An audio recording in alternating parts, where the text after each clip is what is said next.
आता जेव्हा आदित्य ठाकरेंसहित सगळे प्रश्न करतायत तेव्हा महाराष्ट्राचा आयोग मुंबईमध्ये त्यांच्या असलेल्या कामामध्ये मग ते महापालिकेवर ढकलतायत, मग महापालिकेत त्यांच्यावर ढकलते, मग ते केंद्रावर ढकलताय. म्हणजे आयोगाची ढकलगाडी चालू आहे. आणि हा आयोग ठरवणार या देशाचे आम्ही नागरिक आहोत की नाही, हा आयोग ठरवणार की आम्ही मतदान करायचं की नाही. अशा आयोगाचा मी धिक्कार करते. तुम्ही सांगा की तुमच्या नावासमोर स्टार आहे, म्हणजे तुम्ही उभार मतदार आहात. आता तुम्हाला हमी पत्र सुद्धा द्यायचं आहे. मी काल जाऊन फॉर्म भरला. आता ठीक आहे, सगळेच मतदार याबाबत जागृत असतीलच.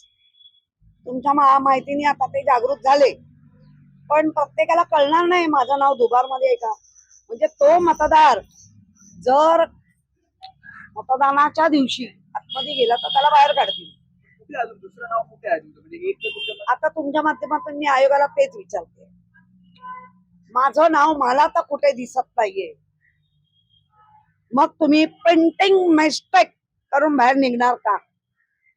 आणि जर प्रिंटिंग मिस्टेक म्हणत असाल तर तुमच्यावर कारवाई का होऊ नये? तुम्ही कोण ठरवणार आहे आम्ही मतदान करायचं, आम्ही कोणाला करू, काय करू, हा वेगळा भाग आहे. पण आम्हाला मतदानाच्या प्रक्रियेत ज्याला सर्वोच्च स्थान आहे त्याच्यापासून आम्हाला वंचित ठेवणार.